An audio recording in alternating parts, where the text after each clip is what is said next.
thank you very much for being here. I'm Mike Cohn, and welcome to How to Write Better User Stories in Less Time with Less Aggravation, the 3 surprising techniques of top Agile teams. I know right now there's a lot of uncertainty about what's going to happen in the next few weeks and months, but what we do know is that a significant number of people are now having to work from home. As a result, many people are looking for resources that can help them while they work virtually. Some are using tools to meet coworkers online or using this time to take an online course or attending webinar training sessions like this one. If that's why you're here today, I hope that today is valuable, and I hope that your transition to working from home is the best that it can be in these circumstances. At the end of today's webinar, I'm going to let you know how you can take today's training further with a complete video course we have on user stories. But we have a ton of great lessons that you can take away before we get there. And Hunter and I will be staying on to answer any questions you have today about user stories. Now, I've got a lot of great content to share, but first, I want to make sure you're in the right place. This webinar is going to be perfect for you if you believe in the value of user stories, but you're struggling to make them work. Or if your user stories are inconsistent and you'd love a more systematic approach to writing stories. Or if you're not always sure how to split a big story so that you can complete the stories within it inside of an iteration and show progress that stakeholders actually care about. Or perhaps you're under pressure from team members to answer all questions about a story before they'll even start working on that story. Finally, this webinar is for you if you want to know more about user stories so that you can coach others and even overcome their resistance to user stories. Let's talk about what you'll learn today. First, how to stop day-to-day emergencies and yelling stakeholders from derailing your progress during an iteration. You'll learn why you need 1 or 2 clearly defined goals every quarter and how to decide what those should be. And a step-by-step way to plot user stories so that you can prioritize them faster and clearly communicate to stakeholders what you intend to build. You'll learn the 3 factors that tell you if the story you're splitting is potentially shippable. And you'll learn why too much detail is worse than too little detail, and how to achieve the sweet spot of just enough, just in time. And I'm going to let you know how you can get access to my full video course on writing better user stories. We're going to cover a lot today, and I know that user stories is a big subject, and it's one that creates real problems for many Agile teams. At the end of this training, I'm going to let you know how to get access to the full video course on writing better user stories. It goes into a lot more detail and has practical walkthrough examples that make user stories clear and easy to use. In fact, we get a lot of feedback that says the techniques and tools in that course have given people the confidence to guide and coach others on the subject of user stories. But even if you don't sign up today, today's training sessions are packed with lessons you can take away and apply immediately. And I'm going to stay on after the training session and answer your user story questions. But if after all that super valuable information that we've crammed into the hour we have today, you feel like you could use some further help and want to ensure you nail it, I don't want to leave you hanging. So be sure to stick around until the end. I've got a really special bonus for you if you do. So stay with me until we get to the end of this session. I've actually got 2 bonuses, so stick around for both of those. We've got about an hour planned, and then I'll stay on and answer questions that you have. I'm joined today by Hunter Hillegas, who is CTO of Mountain Goat Software. He's going to quickly tell you how to ask questions here, and then we'll get right into it. Thanks, Mike, and thanks everybody for being here. We are looking forward to a great webinar. So as Mike mentioned, we will have a Q&A session after the main content. If you would like to ask a question, you should see the nice Ask a Question button right down there at the bottom of your screen. That puts it into the question queue, which helps us to make sure that we keep things organized and that we won't miss out on your question. If they get put into the chat, they're really tough for us to see. So please do use the Ask a Question box and button there so that you can get those questions to us. And please, we find that concise questions are usually the best kinds of questions. They're easiest to understand. So if you can cut those down as much as possible, we would really appreciate it. I think that's it, Mike. Ready to let you take it away. Yeah, I remember one time I think we got a question that was, I think, felt like it was longer than the webinar for you to read the question to me. Concise questions, or at least questions that are clear with the questions, are very helpful. But we'll try to talk about anything you want with user stories. So if you signed up in advance, you should have received a workbook in an email from me. It's just a little something we put together to help you take notes. If you don't have it, you can go to betteruserstories.com/workbook and download that right now. I want to tell you how dramatically user stories helped one of my clients, but I need to start by sharing how I became obsessed with user stories. I've only told this story a few times, but I want to give you a little insight into why user stories are so important to me. Back in the early days of Agile, Scrum was the original Agile framework, and Scrum's product backlog is treated pretty much like a junk drawer, that drawer we all probably have in the kitchen. The product backlog was the place you just threw all the things you needed done to a product. In those early days, teams didn't do product backlog refinement. They didn't write user stories. And I started to notice that my teams who treated the product backlog more seriously did better. Now, treating the product backlog more seriously could mean any number of different things. It could mean spending time keeping the product backlog prioritized, or making sure that the top items were small and well understood. I simply noticed that teams who treated the product backlog as something more than a junk drawer were more successful. Around this time, I stayed home from work sick one day, and I read Kent Book's Extreme Programming Explained book. This is the book that introduced the world to the idea of user stories. And I couldn't wait to get back to work the next day and share the idea of user stories with one of my teams. Here's a photo of part of that team. One of our team members was an absolute train nut, and he told us about something called the National Handcar Races. These are those cars that sit on railroad tracks, but you manually pump a bar up and down to get them to move. They're a blast. And one of our programmers loved trains, and we entered that race. It's kind of fun. We actually came in second place. But back in the office, I told this team what I'd read about user stories in Kent Beck's book, and that team gave them a try. And user stories worked phenomenally well. After that first success, I introduced user stories into other teams in that company, and then to teams at other companies. Just about every team had struggled with its product backlog, and with user stories, I'd found a way to ease those struggles. With user stories, a team kicked its project off in the right, lightweight manner, and that let them be agile for the entire project. For example, here are the results from just one of those early teams to adopt user stories. The first column was a semi-agile project that had used use cases. The second project used user stories. The first row is the size of the projects. You can see in that first row that more functionality was delivered with user stories. The third row shows that the team did this in 1/10 of the person months. Getting good with user stories really benefits an entire project. Since then, I've worked with many companies, big companies, small companies, and in various industries, including software, energy, banks, games, video games, hardware development, digital agencies, and so on. And all have struggled with user stories. And all have seen drastically improved results once they got user stories right. I don't have time today to share everything I know about user stories, but there are 3 fundamental techniques that I see which can turn struggling Agile teams into top performing Agile teams. I want to share those 3 things with you today. Let's start by looking at the 3 big things you need to do to write better user stories. First is running a quarterly story writing workshop. Yeah, I said quarterly. I know you're probably writing user stories every iteration or sprint. A lot of teams write a small number of user stories each iteration. It's probably what you're doing. You write 10 stories at the start of the iteration and then deliver perhaps 8 or 10 by the end of it. What I want you to do instead is write a quarter's worth of stories at the start of the quarter. If you're thinking that's going to make you less agile, here's why it won't. When you write a bunch of stories quarterly, it allows you to focus on the bigger picture.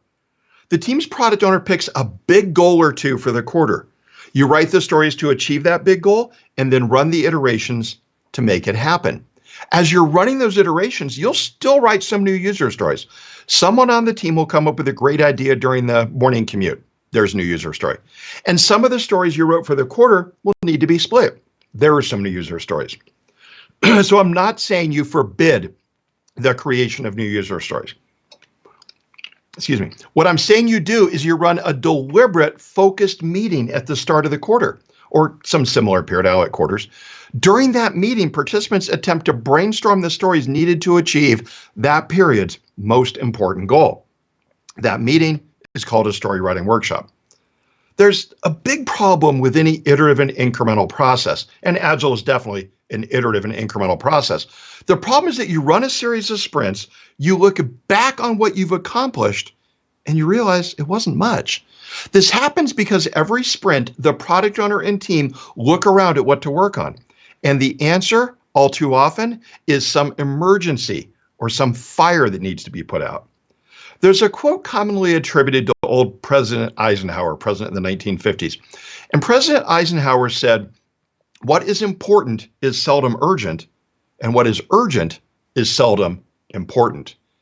If you've ever been working on something important, say a presentation for your boss, a report, or even getting the next user stories written, and you gave into the temptation to look at your email, you fell into the trap of working on what was urgent rather than what was important. I suffer from this all the time. Say I'm trying to write a new blog post or even put a webinar together like this one, and my email dings. I think, oh no, someone needs me. And I stop working on the important thing to work instead on the urgent thing, the thing that dinged and got my attention. When I do that, I'm giving into the urgent rather than staying focused on the important thing. Agile teams fall into the trap of working on the urgent rather than the important all the time. It happens because of an overly short planning horizon. Every sprint, the product owner chooses the most important things for the team to work on. But sometimes the most important thing to work on is not the thing that stakeholders are yelling about in that moment. This problem is made worse when a team writes new user stories every iteration or sprint. The short-term focus from writing user stories each iteration causes the product owner and team to give into the temptation to work on the urgent rather than the important. When that happens, the team doesn't deliver all the value it could. Stakeholders get dissatisfied. After all, they aren't getting what they thought they would. Team members get frustrated because this leads to more changes being introduced in the middle of iterations. And then, ultimately, the business starts to doubt the benefits of Agile. Through all of this, your team might be faster, but it's not building the right stuff. What you need to do instead is write user stories less frequently. I like doing it quarterly in a story writing workshop. When you do this, the product owner, team, and stakeholders are able to step away from the day-to-day crises and think, what are the most important things to achieve in the coming quarter? And then they write the user stories that will make those happen. At that point, you'll begin to find that the urgent firefighting doesn't always win. But without a big, longer-term goal, every crisis seems worth addressing. But once a product owner and stakeholders establish a rough goal that is out there further than an iteration away, now there's something to compare the crisis against. The conversation can then be framed as, should we address this crisis, or should we stay focused on the big goal? But without the big goal, the crisis always wins. I want to share a couple of things you'll want to do to have a successful story writing workshop. The first is to focus each workshop on a single significant objective. One of the worst things you can do in a story writing workshop is to start by asking participants, so what should we build?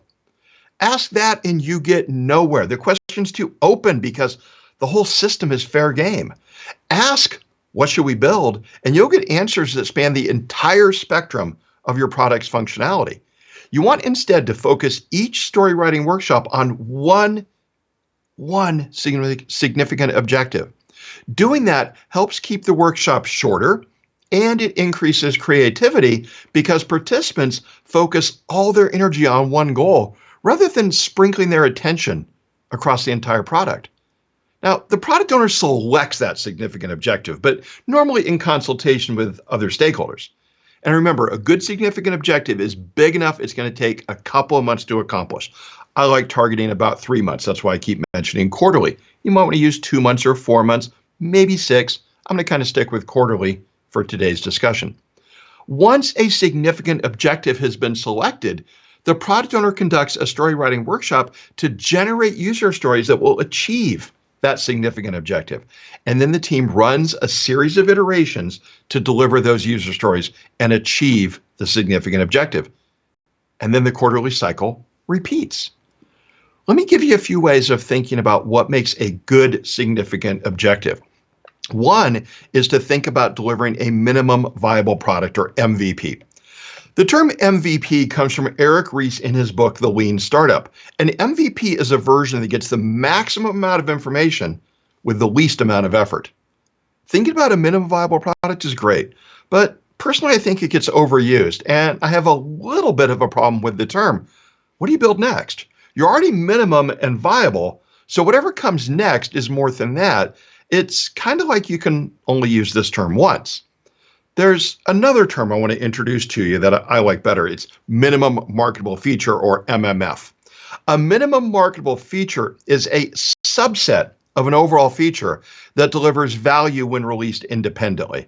That is, it's not everything you may ultimately want in a feature, but it's enough to get some feedback. In a spell checker, for example, you may release a version that checks your spelling, but does not allow users to share custom dictionaries or do other things you'll eventually want. But it's enough to market that the feature, in this case the spell checker, is there. A minimum marketable feature can be thought of as smaller than a minimum viable product. A minimum viable product usually needs to have a set of features that are all minimally marketable. Let me give you two more ways of identifying a good significant objective. Think about a wildly important goal, sometimes called a WIG, wildly important goal, or a big, hairy, audacious goal. Either of these should be the most important thing you want to accomplish in the coming quarter or whatever period you've chosen. So there you go, 4 different ways to think about what will be the most important thing to add in the coming period. Again, I like to think about it quarterly, but any time frame longer than a single iteration is fine. Regardless of which of these concepts you like best, I just generically refer to it as a significant objective. The second thing you need to do to have a successful story writing workshop is to involve the whole team, including the dev team. Yeah, I want your programmers, your testers, DBAs, designers, analysts, and so on, all to participate. I get why some product owners may not want to do this. Involving the whole team in your story writing workshops may seem inefficient, but let's see if I can convince you that it's worth it. First, while it is a time investment, that time investment will be paid back with time savings once the team works on the stories. When developers are present when stories are first written, they'll have fewer questions later. They'll be likely to have some context from how the story came up, perhaps what users were thinking about at the time it was written. Not only does this mean fewer interruptions to a developer's day, but it also means the developer may come up with a better implementation from having directly heard the user or stakeholder's actual request. But there's a second reason why I recommend including the whole team in your story writing workshops. Doing so leads to increased creativity because development team members think differently from the business stakeholders, customers, and users who are typically the ones present in a story writing workshop. Okay, we've established that you should be doing a story writing workshop once a quarter, that it should be focused on a single significant objective, and that the entire team should participate. The last thing you need to do to run a successful story writing workshop is to have some way of visualizing all the stories created during that meeting. The best way to visualize the relationship among user stories is with something called a story map. Story maps are the invention of Jeff Patton, and I think Jeff deserves a Nobel Prize or whatever the Agile equivalent is for the idea.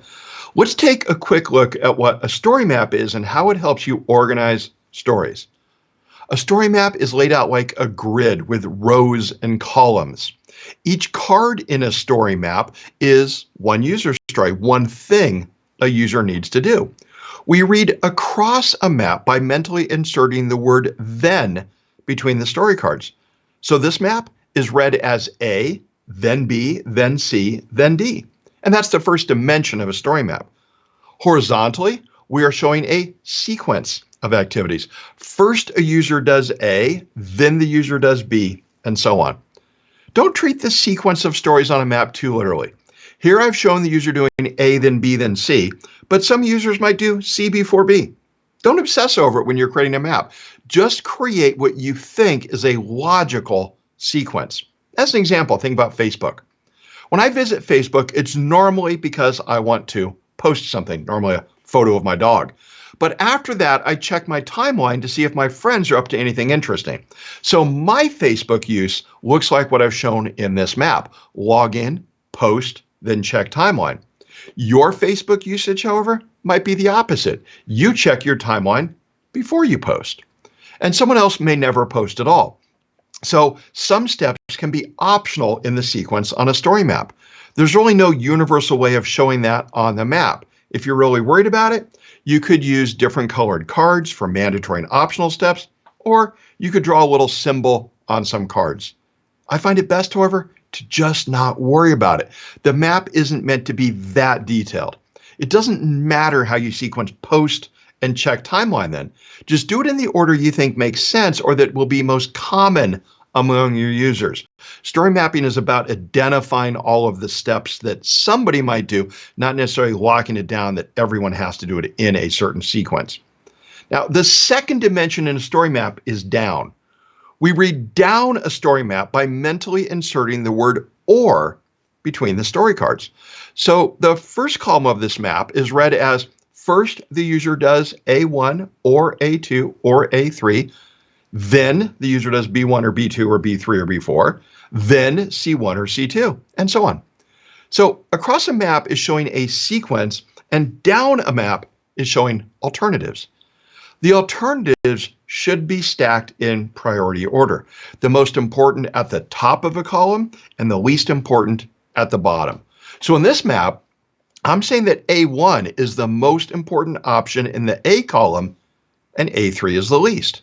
What this means for an Agile project is that if there's enough time, the team would develop A1, A2, and A3. But if there's not enough time, the team might only do A1 or maybe A1 and A2. Let's make this more concrete with an example. When I was making these slides, I stopped to have dinner and I ordered from a food delivery service that picks up at nearby restaurants and brings me my meal. Let's take a look at a story map for that. To order my meal on this site, I had to pick a restaurant, then select my food, then decide how I'd pay, and finally, I could add a tip and confirm my order. At the highest level, we've just described the entire product, but we want to dive deeper than that. So in a story writing workshop, we would engage participants in a discussion about how users pick a restaurant. Now let's say we come up with two approaches. A hungry user can browse the full list of restaurants on the site, or the user could pick from a list of restaurants that users ordered from in the past. And so cards for those stories are added to the map. Participants then turn their attention to selecting the food items for the meal. And they decide there are three ways of doing that. First, selecting one or more items from the full menu. Second, reordering items from past orders. And third, a list of the most popular items at the chosen restaurant. These first two columns are a good example of showing priorities on a story map. I placed full menu as the first item under select food because it's the top priority. If the team working on this product only has time to develop one of those three approaches, I want them to show the full menu. I put past orders second because that's how I frequently order. But if I can't see the full menu the first time I place an order, I won't have past orders. So full menu had to be first. And as the third priority, I decided it would be nice to show the most popular items at a restaurant. I find that helpful when I'm traveling and ordering from someplace I've never been to or even heard of until then. And here I've added the detail for selecting how the user will pay, adding a tip, and confirming the order. I want to explain why I made the top row blue. The cards in the top row are probably not stories that will be implemented. They're more titles or labels for the functionality below them in the map. For example, pick a restaurant is a story, but it has two sub-stories. Pick a restaurant by browsing and pick a restaurant from past orders. The team will not grab the pick a restaurant story and go develop it. They'll pick one of its sub-stories. So it's often useful to think of the top row as titles. Some tools call these top stories epics, themes, or other terms. Personally, I've largely given up on those terms because different tools use the terms inconsistently. Now that I've explained the top row, I want to add a row on top of it. Here's why. Sometimes a story map will get huge. You can have 100 or more columns if you're mapping something extremely involved or you're mapping it in a super detailed way. With a story map with 100 columns, it can be very hard to find the column you're looking for on the map. So sometimes it's useful to add a row above there that's kind of like a table of contents into the map. The cards up there indicate where different bits of functionality begin. You can see here I've added a card indicating that ordering begins in the first column and that checking out begins in the third. You don't need to do this, but I think you'll find it handy with a map with more than maybe a dozen columns. I would not do it with a map that only had 5 columns as shown here, but a dozen or more, I think you're going to find this helpful. There's a lot more you can do with story maps. You can use story maps to plan and communicate roadmaps of what will be delivered in future releases, and you can nest one story map inside of another, very powerful technique. And there's more beyond those. So story maps, super powerful technique. Now, this is kind of the end of our first of our 3 big tips. And our first big tip here had 3 kind of subparts. So let's recap those for a moment. First, focus on a single significant objective. 2, involve the whole team in writing user stories. And 3, visualize user stories with a story map. If you can start doing story writing workshops the way I just described, once a quarter, full team involvement, focused on a single significant objective, you're going to see some positive changes. Your team is going to be able to stay focused on important work rather than work that's merely urgent. And that means you'll be delivering more valuable functionality, often much more valuable. And that means your customers and users are going to be happier. Instead of questioning the value of Agile, those customers and stakeholders often become your biggest supporters, your biggest advocates. But it's not just users, customers, and stakeholders who are happier, so are team members, because they're able to see a much more immediate and positive impact on users from their work. Hunter, why don't we take a question or 2 right now? I can see a bunch scrolling in over here on my right. Indeed. We've got quite a few. All right, let's get started with a couple on these topics. So Eldad's asking, what's the most common problem you've seen in quarterly story writing workshops? Oh, good one. I don't think I've been asked that before. The most common problem I see is people being too ambitious. And I always use a metaphor of like eating at a buffet, right? You know, you go to a buffet and you take too much food. At least I do. Most people I think do, right? It's like a couple of buffets I've been to are like, you know, don't take more than you're going to eat or something. I don't think buffets exist anymore in today's world, but back when they did, we'd go to a buffet and take too much food. And so I think it's the same thing, right? It's just so hard to think about what you can do in a quarter. And so instead of picking a significant objective that's this big, we often go in and, you know, we grab one that's this big. Hunter and I are part of our team inside of Mountain Goat that does our quarterly planning. Lisa in the chat as well. And I see Hunter nodding, but I know one of the challenges we have, even after doing this for years, is like, how much can we do in a quarter, right? And, you know, we'd start out think, you know, and it was this much and we'd do this much, or we target this much. And these days, you know, we know it's this much, but we still grab this much, right? We're a lot better, but it's really hard to focus it down on the right size. So biggest problem, most teams grab too much. Great. Thanks for that question. And Abdullah asks, how long do you spend for the quarterly writing workshop? Ooh, really good one. That's a tough one. It's going to be, I'm going to give you an answer, but it's massively influenced by how many people you have in there. It's massively influenced by whether you've been doing these on a regular basis. Very often early on, we'll spend a lot longer on these. So we come back to the early ones. What I want you to get to in kind of steady state development, so after you've done this a few times, I'd like you to be at the point where you're doing this in normally one afternoon. So it might be one 90-minute session, more likely 2 90-minute sessions. So you might do like 90 minutes, take a break, half-hour break, come back, do another 90-minute session, call it done. You could get down to where you're doing it in one 90-minute session. That is possible. When you first start out, though, very likely going to take a day, maybe even 2. And that's because you're not planning the amount you should. It's because you're planning too much, right? As we get better at figuring that out, as we start to get some patterns to this, it does come down quite a bit. I'm not bothered if something takes a lot of time. I mean, a day or 2, that's a lot of time. I'm not bothered if something takes a lot of time as long as that's not the steady state. And so if the first few times, quarterly, takes you a day, let's just say, but then you get that down to where it's taking an afternoon every 3 months, very different worlds. So I would want to do it in an afternoon. Possible to do it faster, but you might be rushing. So I wouldn't want to lay that out as a goal. Great. Thanks for those questions. Okay. And we look forward to answering more of your user stories questions in just a little bit. Yeah, thanks. I just scrolled over here and saw a question come in from Jason in the chat. So Jason, if you can put that in the actual question queue, otherwise they scroll out of here and Hunter is not going to see it. I just happened to notice as it caught my attention. So yeah, you probably got a lot more questions about how to run a story writing workshop.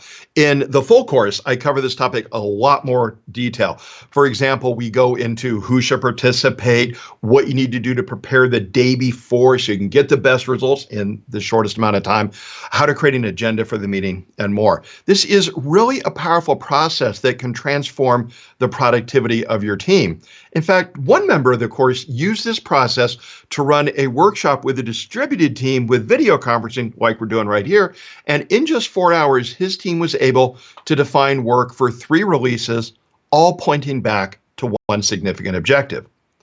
Our next tip for writing better user stories in less time with less aggravation is to master the art of splitting stories. And that means getting comfortable splitting stories that demonstrate progress, even if sometimes the result is not truly shippable. Now, you know that splitting stories is important. Agile teams try to finish what they start each iteration, but that's really hard if your stories are too big. But you also have probably learned by now that splitting stories is hard. Splitting stories is hard for a number of reasons, including that it's hard to know when the story is small enough. Every story is different. We're often splitting a story with incomplete knowledge of what's needed, and we're trying to split stories for the next iteration while busy finishing the current iteration. So teams do the best they can. But this means they often end up with stories that take more than one iteration, and inconsistent and unpredictable velocity, a harder time planning new iterations, especially if planning based on velocity, and disappointing sprint reviews because work isn't really done. Most of these problems are caused by a single thing, and it's not a lack of experience or skill in splitting stories. It's a misunderstanding of the goal in splitting stories, the goal in splitting stories. Teams split stories so that they can gauge their progress. Software developers in particular are horrible at knowing how done we are with something. There's a whole joke in the software industry called the 90% syndrome. The 90% syndrome says that a software product is 90% done for 90% of its schedule. Think about asking a developer, how done are you? And the developer says 90%. You think, great, go away, and you come back a week later expecting it to be done. You ask the developer how done he is now, and again, he says 90%. What's going on? Was the developer a lying, manipulative jerk? No. When you first asked the developer how done he or she was, the developer sincerely thought they were 90% done. A week later, the developer is still 90% done because the developer has realized the problem is actually bigger. This doesn't happen because your developers are evil, lying jerks. It happens because estimating how far done we are with something is notoriously hard. In Agile, we make it a lot simpler. We don't estimate percentage complete. We simply want all work in one of 2 states, not started or done. That's easier. We're pretty good at knowing when we're done with something, and we're really good at knowing if we haven't started. So the goal of splitting stories is to make this assessment easier. You want each story small enough that the team can finish it within an iteration. If you do that, assessing not started versus done is easy, because by the end of each iteration, all work is very clearly in one of those 2 states. A second goal in splitting stories is to do so in a way that each story truly represents progress. The Agile Manifesto includes the principle, working software is the primary measure of progress. This means that the stories we split have to still deliver working software. That means we aren't going to split out separate analysis, design, code, and test stories. Each story has to deliver working software. But this is where teams get hung up. When teams hear Scrum phrases like potentially shippable product increment or potentially releasable, it's almost as though they don't hear the first word, the potentially. And that's where they go wrong. Potentially shippable or potentially releasable are not the same as truly shippable or truly releasable. And once you get used to that, splitting stories becomes much easier. Let's take a look at a couple of examples. First, let's suppose your team is developing this home finder website. We have a story something like, as a prospective buyer, I can search for a home based on its size, number of rooms, status, type of home, age, and amenities. Our designer tells us that the user interface to all that is going to be at least moderately involved to build. And from all the combinations of those search fields that can be selected, the database query could be challenging to get perfect and to test. So we want to split this story.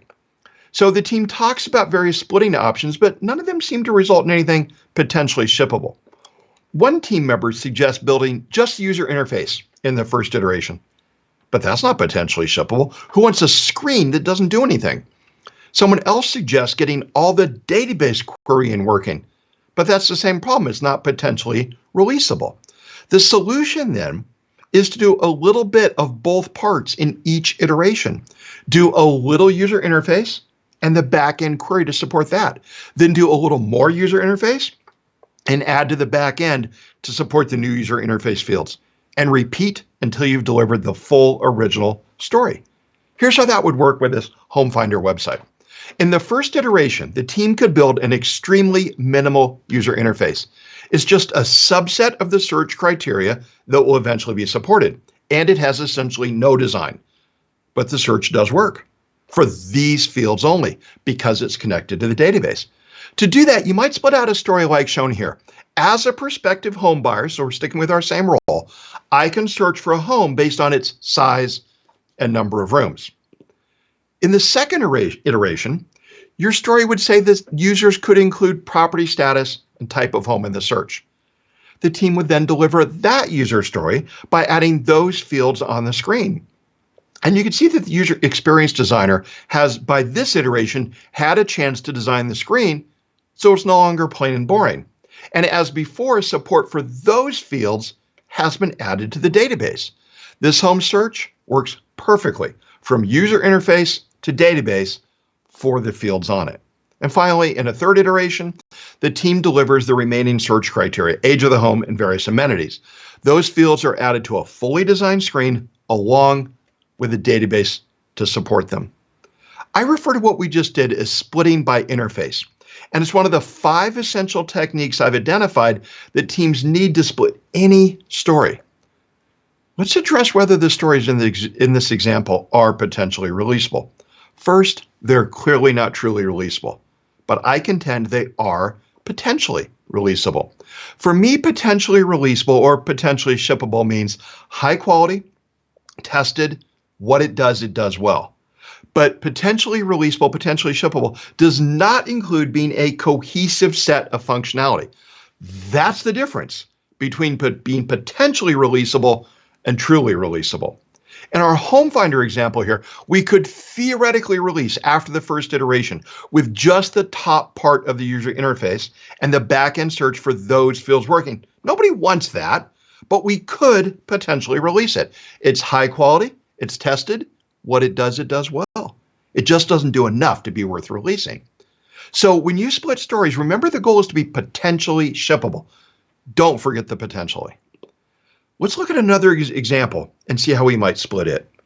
A few years back, I was doing some work for a hotel chain and working on software that would set prices at the hotels in that chain.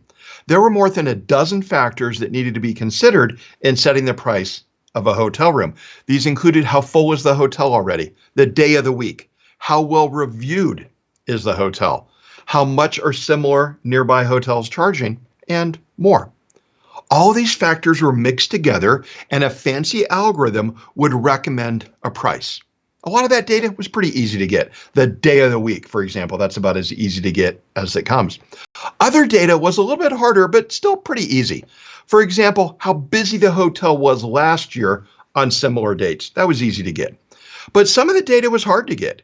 For example, the prices being charged by other hotels was hard to get. Some of the pricing data was accessible through an API, but other data was got by screen scraping it from various hotel websites. And the screen scraper had to be tailored for each different hotel's website.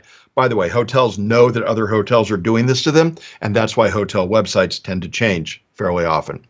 So the team here could not fully implement the story of, as a hotel manager, I want to see recommended prices for rooms in my hotel in one iteration. It was just too big.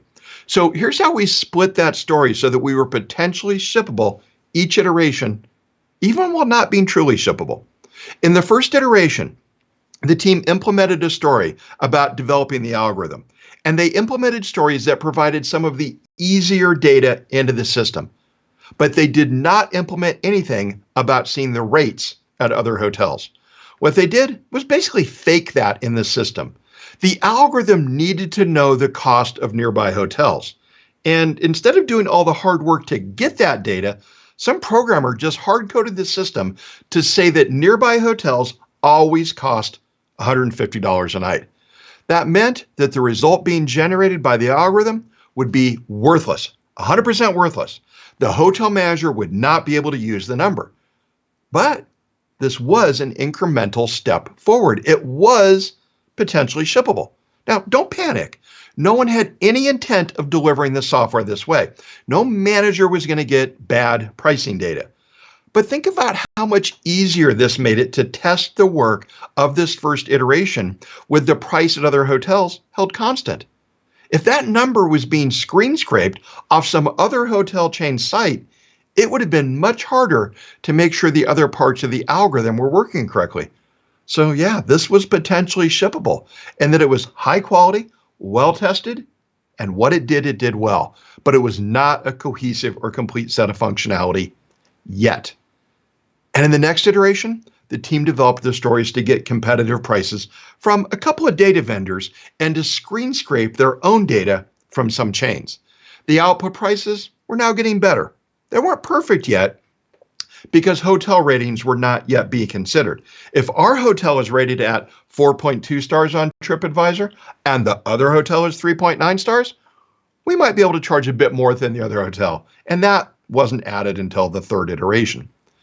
I hope you can see here that in each iteration, the team was developing something useful. They weren't just writing documents. Instead, they were developing some portion of a bigger set of functionality. Each story they split out could easily be assessed as done or not started. Remember, I said we find that easy to do, done, not started. But we struggle with determining we're 85% done with a larger story. In this example, the team was splitting stories by the rules that were to be implemented for that story. Splitting by rules is the second of the 5 techniques I mentioned that I've identified that will help you split any user story. We don't have time today to go into all 5 of the story splitting approaches, but I've shown you 2, and in a little bit, I'll tell you where you can learn the other 3. To better understand why potentially releasable doesn't need to be truly releasable, think about what you'd consider acceptable if you hired someone to build the system for you. Suppose you hired me to build this hotel pricing system for you. I come back after 1 iteration and tell you it is perfect, except the price is based on only 4 of the 8 factors you want considered. You test it, see that it works. You know the price recommendation is wrong because we're only considering 4 of the 8 factors, but you can see that it's a good start. Now, suppose instead of finishing 4 of the 8 factors, I work on all 8. I got all 8 of the factors in place. Half the time the system gives you the right price, but the other half of the time the system crashes or there's a bug and it gives a totally wrong price.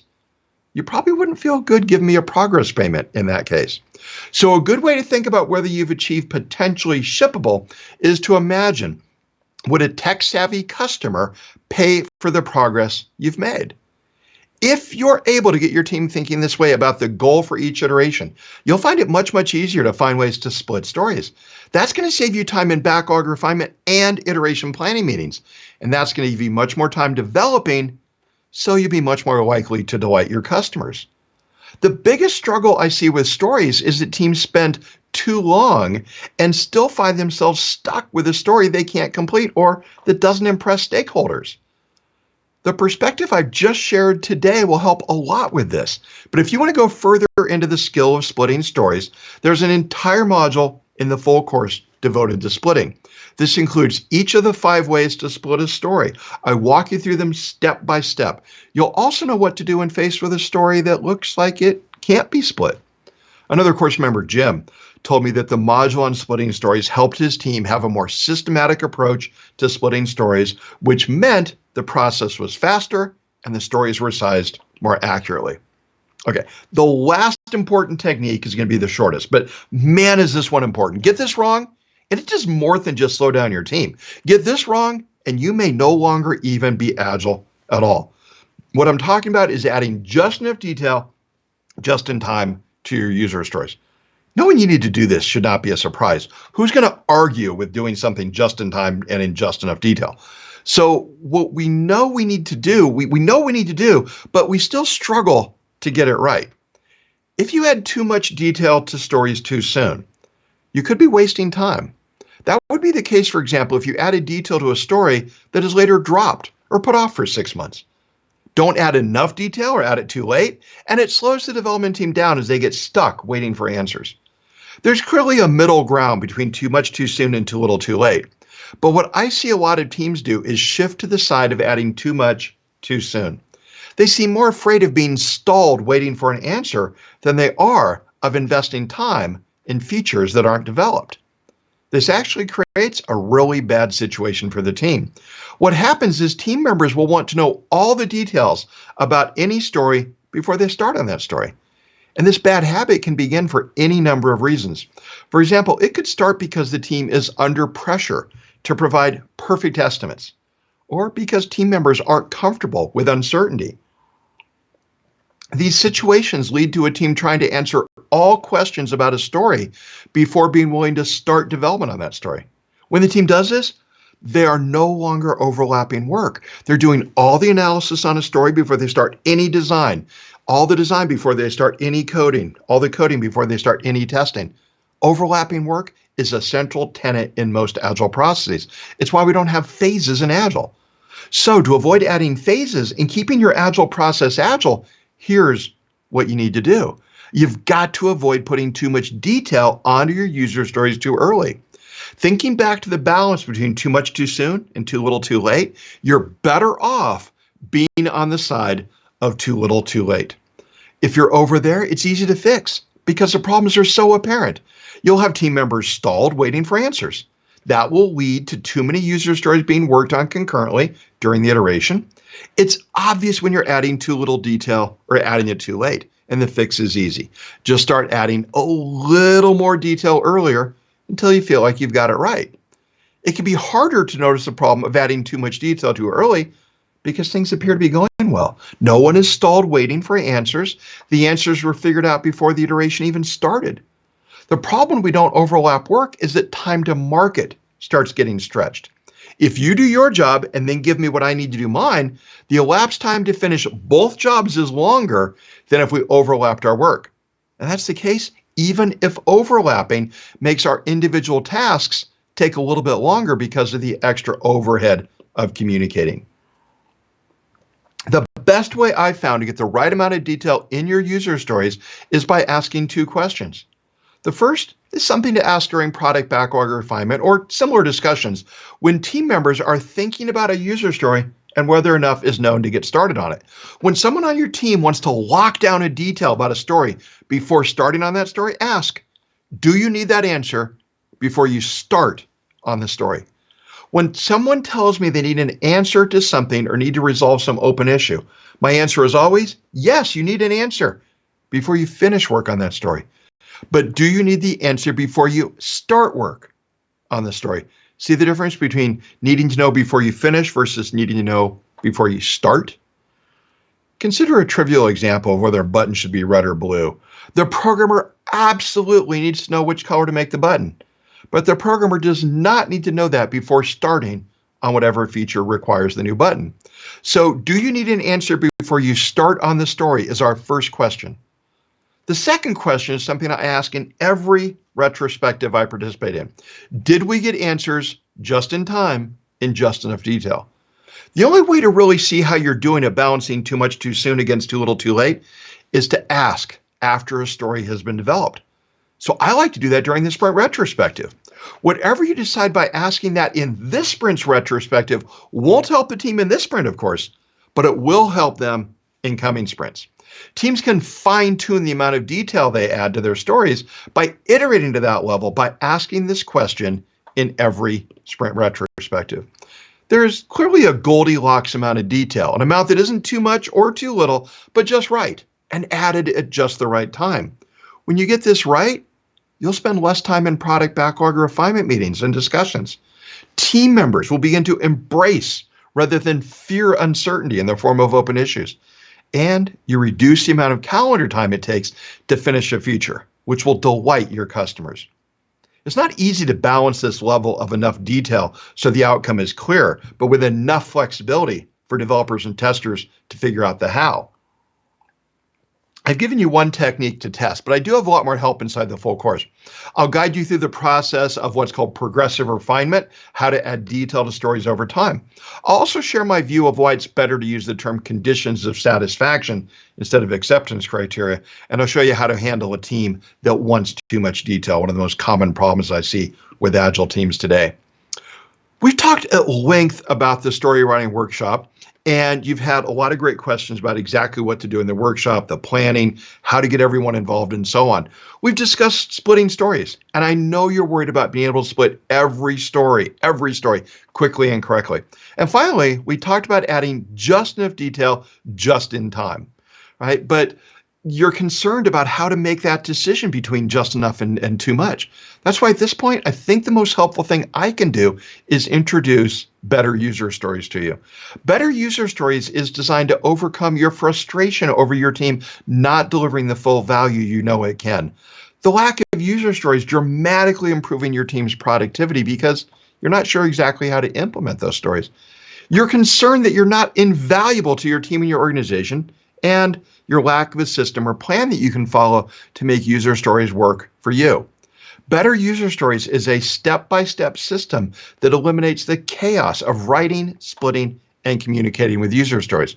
With it, you can overcome resistance, coach with confidence, improve your velocity, and delight stakeholders. Here's what you get when you join the full course: a complete plan for writing better user stories, a personal online dashboard showing your progress through this course and any other courses from Mountain Goat Software. Everything's available right now. No waiting. Take the entire course at your own speed. Binge watch if you'd like. Over 60 videos and 6 hours of content. I've kept each video short, 5 or 6 minutes, so they're easy to fit in on a busy schedule. I've included transcripts, MP3 files, PDFs of slides for every lesson. We've got English captions on all lessons to make it easy to follow along. I've also created 8 workbooks with exercises and ideas in them to help you apply the learning to your specific situation. Each module has a quiz, so you can make sure you've mastered everything. You get lifetime access to the full course, including free upgrades whenever I add new material to the course. And finally, the course can earn you 10 Scrum education units in the Scrum Alliance and 10 professional development units in the PMI. If you need continuing education credits, SEUs, or PDUs, this course earns you 10 of each. You can see here the 9 modules of the course. By watching these videos, you'll be able to conduct story mapping workshops with ease and confidence. You'll know exactly how much detail is appropriate in a story and how to convince any developers who either want endless detail or not at all. You're going to see how not everything needs to be a story.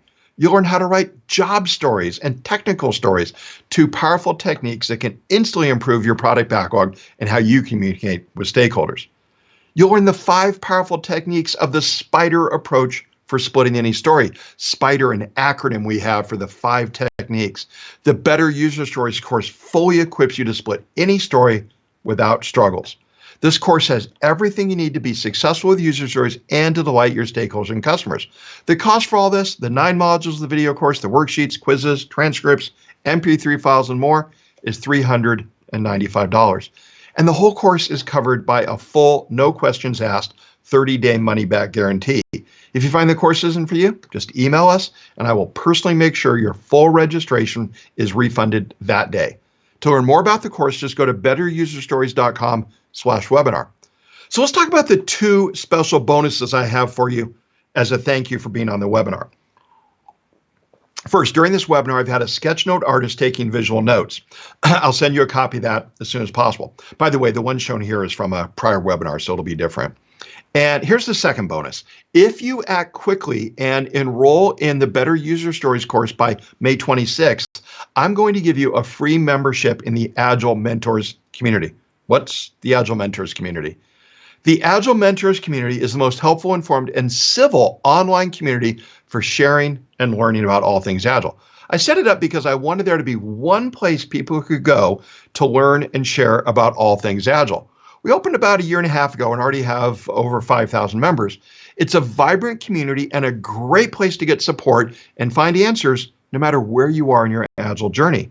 I'd love you to join, which is why when you act quickly and join Better User Stories, you also get a free membership in the Agile Mentors community. Let me walk you through quickly what it's like to be a member.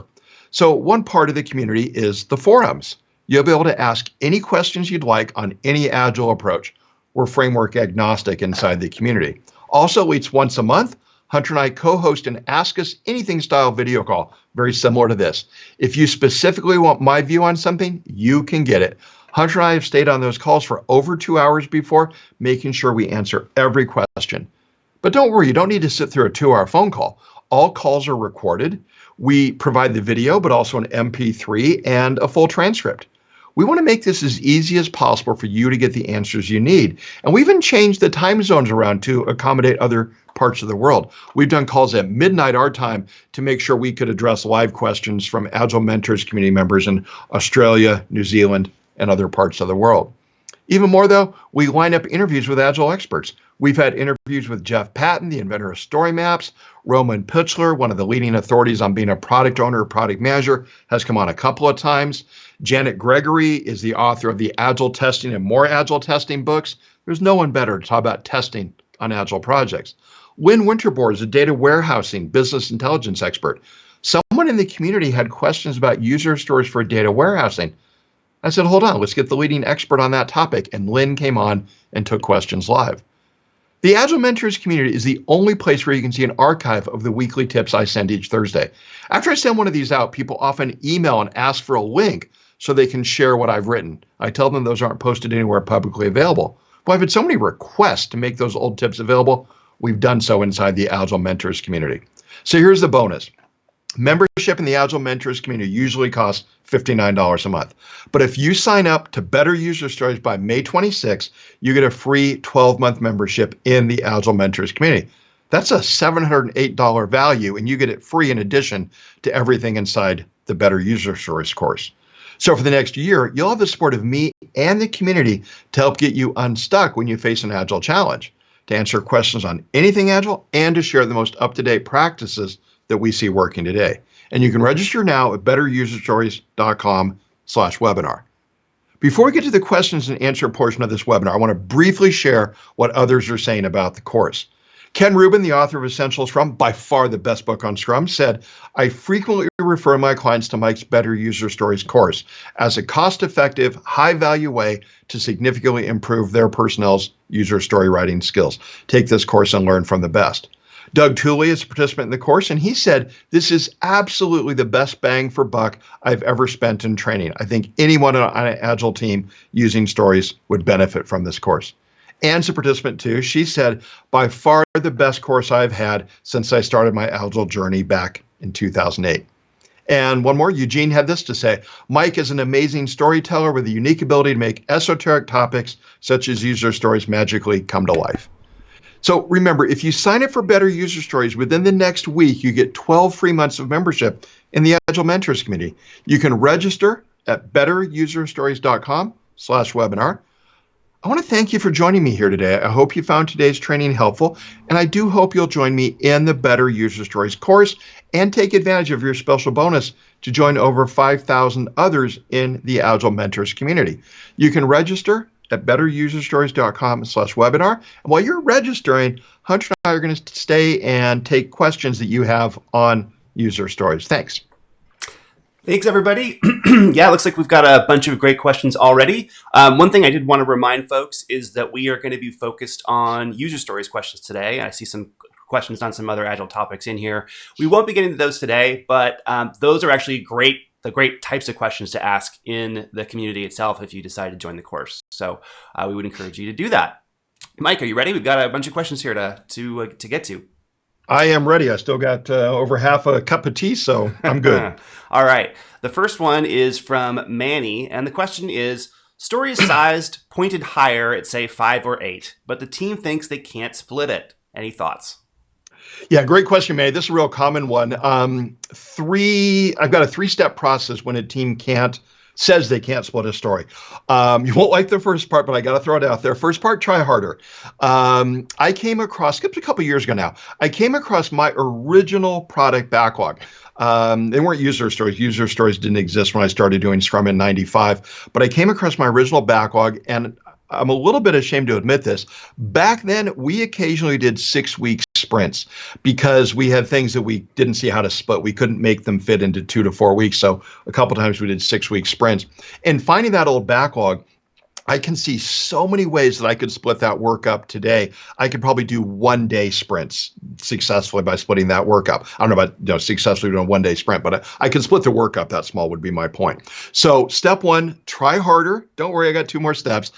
Try harder. Second step, go for it. Let it take 2 sprints, right? You're not going to be able to split everything. I can't ask you to do stuff I didn't do. When I first started, I had stories that were too big for my sprint. Let it happen. 3, feel a little guilty about it because I don't want it to become a habit. Because here's the key. As you try harder on these things, you will start to see the patterns for splitting. The thing I mentioned for this course, we have the SPIDER approach. SPIDER, an acronym for 5. We leave E out, so SPIDR. The SPIDER approach for splitting stories is 5 techniques I found that can split any story. So once you learn those 5, I'm going to guess you'll be able to split whatever story it is that you have. Also, as you try harder, struggle through a few of these, you'll discover kind of local patterns. Oh, here's how we split that story. Here's how we should split that story. So you'll find the kind of the patterns that are unique to your system. So it definitely gets easier. So try harder, let it happen, feel a little bit guilty just so you don't do it too often. Thanks for that question. I just noticed the wind's really kicking up over here, so apologies if people end up hearing a lot of unnecessary background noise. I'll try to do my best to filter that out. Next question is from Andrea, and the question is, do you have any tips for writing stories for non-development work? Yeah, Andrea, you might need to give me an example in here, and if Hunter sees one come in, we can talk about it real quick, but I don't find those that hard. I mean, they're not unique. The biggest thing, I don't think they are, might be in your situation, but the biggest thing is to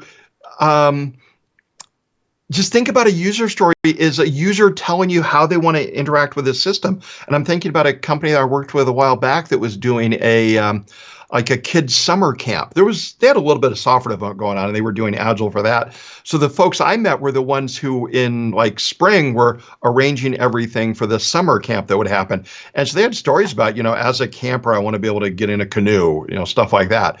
And so these were completely non-development activities. So think about a user story as anything that a user wants to accomplish. And then if I'm just going to go with as a summer camp kid, I want to have fun in a canoe. We might look at that and go, oh, that's big, right? What do we have to do to make that happen? It's like, okay, we got to make sure we buy canoes. We have to test the canoes that we already own, last year's canoes, make sure they don't sink this year, wash them out, clean them out. We probably have to look at our water safety course or develop a water safety course to make sure kids feel comfortable and our insurance company covers this. Maybe get insurance to be another one. So I could split that and turn that into a set of things. So anything that we can talk about what does a user or a stakeholder want, I think works perfectly well as a story. So might want to know a little bit more about your specific challenge there, but normally it's not that hard once we get over the feeling of differentness. All right. Prabesh has got a question. How do you work with a non-functional user story, and how do you put acceptance criteria for that? Great question, Prabesh. 2 things. So let's go with this for a second. I want to have an example here. So let's say that let me back up and get way ahead of myself here. So for anybody who doesn't know what a non-functional requirement is, non-functional requirements are things that are about the state of being of the system, right? Our system works in English and Spanish or something like that. So that's not a function. It's not a feature. So I can't click it in a menu. It's just about the state of being of the system. So those are called non-functionals. A very common non-functional would be what I just described, work in another language. We could use that as an example, but I'm going to use work in another browser. Suppose that we want to start support for the Opera browser. Our system doesn't support Opera today. We want to support Opera. What I would do for that is 2 things. I would write a new user story. As a customer, I want to be able to successfully use your whole system in Opera. And that would be our user story. That goes in the backlog. That's going to be a lot of testing. Probably going to find a few issues. Every browser is different. We'd fix a few unique things that Opera needs. Boom, we're done with that. So that's the first thing, is have that new user story that is to come into compliance with the new non-functional requirement. But then what you want to do is you want to add that to your team's definition of done. So most teams, this is Scrum, is originated in Scrum, but it's very common across all of Agile these days, to have a definition of done, which is like, what's our target? How good are we trying to be? And your definition of done would include things like works on Chrome, Firefox, Safari, and Opera. Now we just added Opera. And so once you are in compliance with a non-functional requirement, add it to your definition of done. I said supporting multiple languages would work too, right? So if we want to start our new system, we want to work in French, we got to translate everything into French, right? So we've got a new user story. As a customer, I want to use your system in French. Once we're done with that, works in French, becomes part of your definition of done. So have a story about coming into compliance with the new non-functional, and then add to your definition of done, staying in compliance with the non-functional.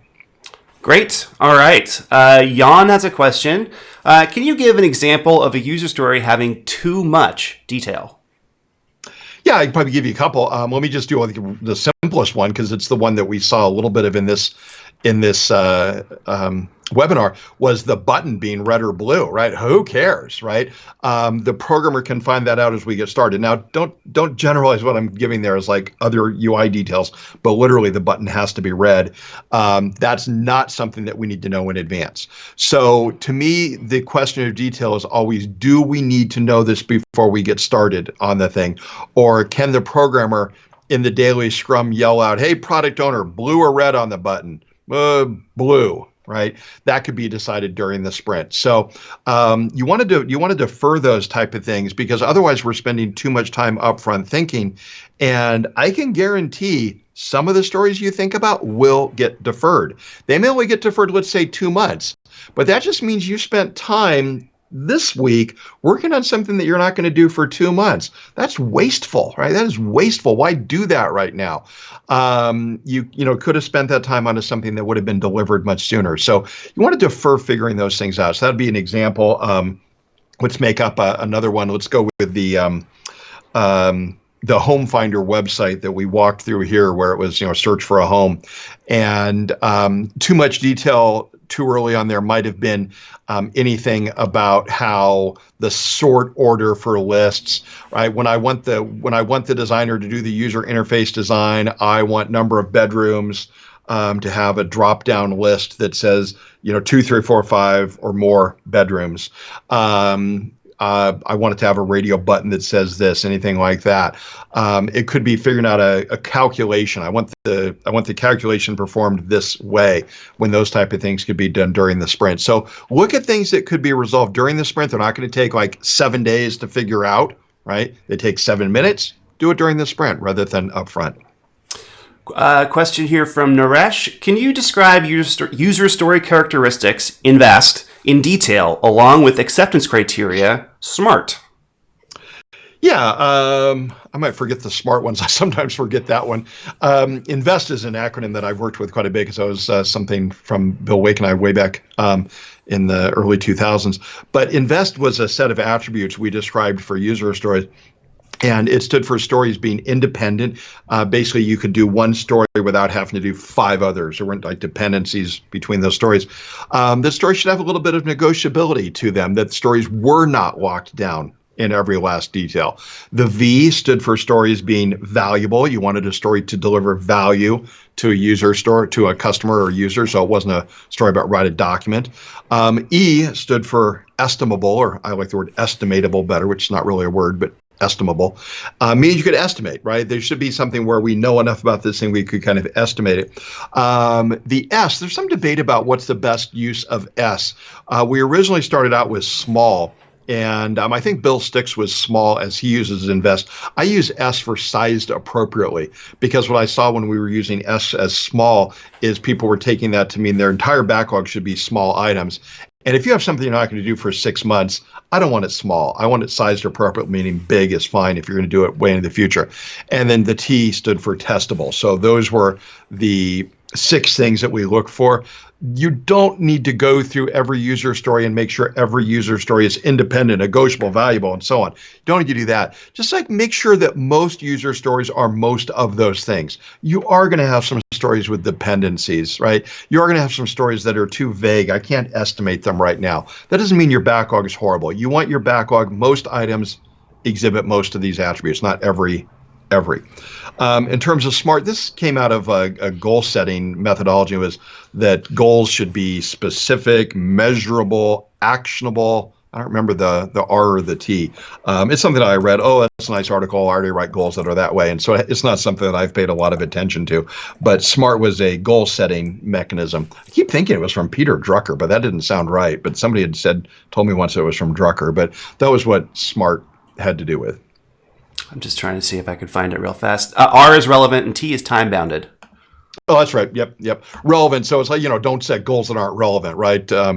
Someday in my life, I'd like to learn to play the ukulele. Not really, but it's not anything I'm going to do in the near future, so I'm not worried about it. And then time bound, right? Make it sure that it's something that has a deadline on it. So like in the next 3 months, I want to know basic chords on the ukulele. So. Katrina's question is next. Are there any generic rules for definition of ready so that the user story can be moved on to be refined and pointed?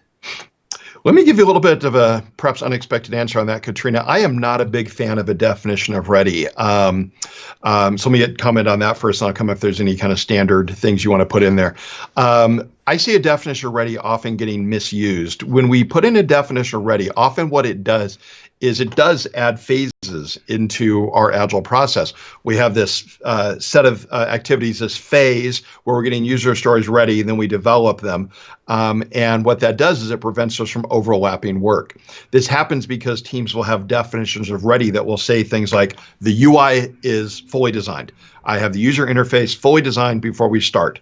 We know the database fields. We have all of the acceptance criteria figured out. Those are dangerous because we're no longer overlapping work. We're saying all design happens up front, user experience design, technical design happens up front, and all figuring out of the test cases figures out up front in that case. So we're no longer overlapping work. Overlapping work, I said this in the webinar, is a central tenet in Agile. We want to make sure we're doing it in order to stay Agile. When we put in a definition of ready that says all of something is done before any of the next thing can happen, we're no longer overlapping work. So to your question of are there kind of standard things to put in there, maybe, but what I'd want to do with the things that you put in there would be things that still allow work to overlap. So instead of all of the design is done before we're ready, how about enough design has been done that we feel the design can be finished during the sprint while the team is getting going on the coding and the testing. So we haven't decided, is the button blue or red? Who cares? We'll figure that out during the sprint. But the design is done enough that we can finish it during the sprint. So look for definition of ready items that still allow you to overlap work. So that's the time when I would use those. Are there things that are standard? I think the 3 that I just listed, which are around the user experience design, the technical design. You want me to pick one? Nope, I got it. Just back to green. Okay. So I think we're okay, hopefully. You and I are good, so we can answer the questions for sure. Next one's from Mayank, and the question is, how do you negotiate with a product owner on the scope of a user story? Yeah, Mayank, this is a tough one. In so much of product development, we end up with an imbalance of power, right? Where product owners can perhaps walk in and say, I need this in 3 months, make it so. And I've never been in a position where I was a product owner that could just do that. I don't know if I have the personality to just do that, but that's just wrong, right? You want to walk in and go, I need this in 3 months. Here's why it's important. Can we do it? And the team might go, yeah, that's easy. Or the team might say, no, we can't do that. And if they can't do that, then we want to treat it as a shared problem. And I'm using that example to kind of tie it back to your specific question about negotiating the scope of a user story. You want to make it more of a shared discussion, not the product owner wants this and it's impossible, or the product owner wants this easy. What are we going to do to make that happen? And you want to have that as a discussion where you're making trade-offs and asking the product owner, well, if we do that, if we, let's say, support Opera, going back a few minutes, if we support Opera, that's going to take an extra 10 days. Is that worth 10 days to you? And I'm using Opera, by the way, because I like that browser, so I'm not picking on it. I like Opera. I'd like to see more things support Opera. But, it's 10 days. That would mean you can't get this feature instead, product owner. And so putting things in terms of a trade-off discussion. I read something recently that had to do with spending, like spending money, our actual money, nothing to do with Agile, like spending money. And let's suppose you're, I'm shopping for a new bike. I need a new bicycle.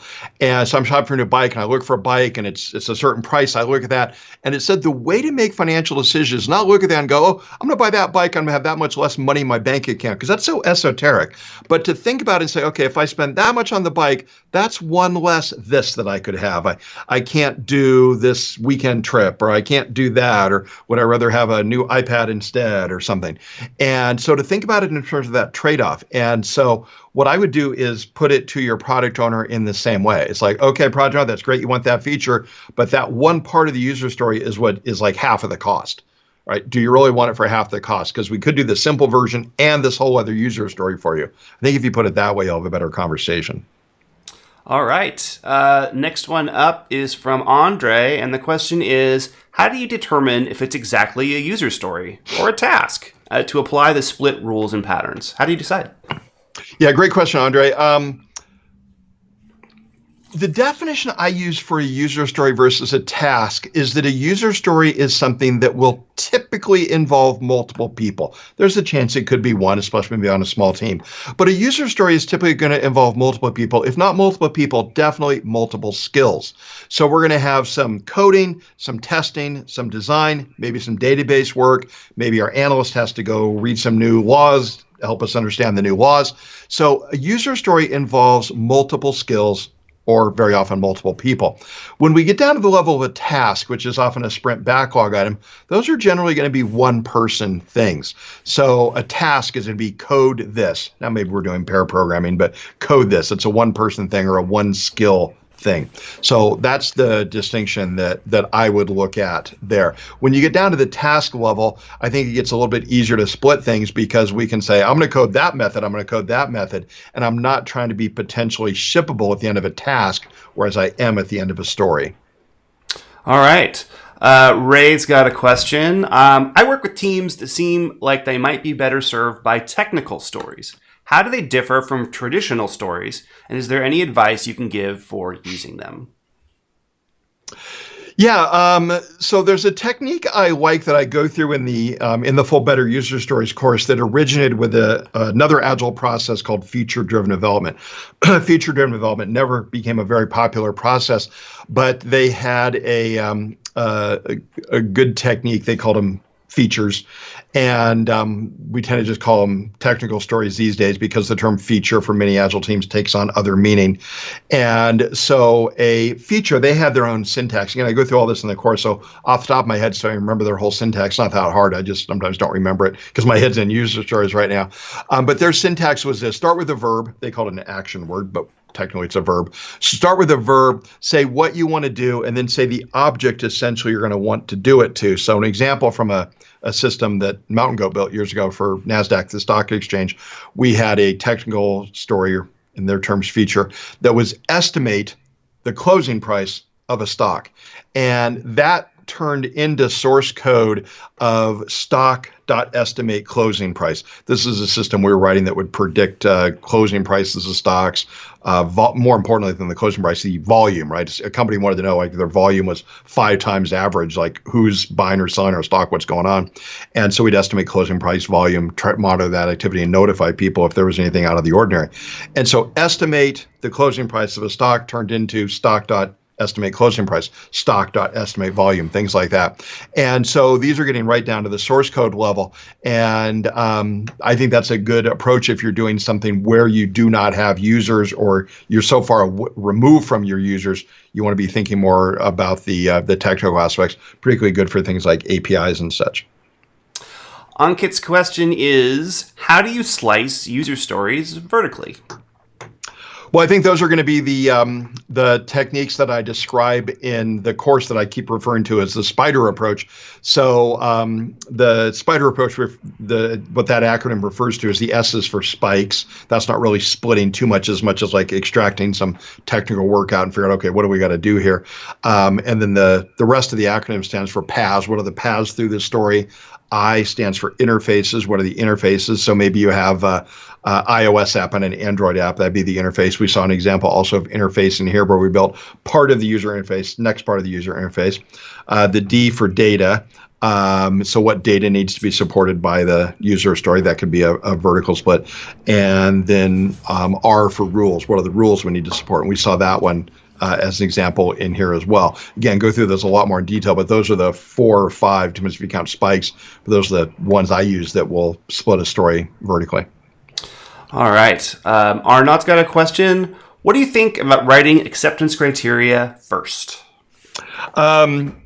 I talked about that at the very first Scrum gathering we had. I was advocating something we were calling acceptance test-driven development as a kind of a variation on regular test-driven development. So acceptance test-driven development. I like that quite a bit.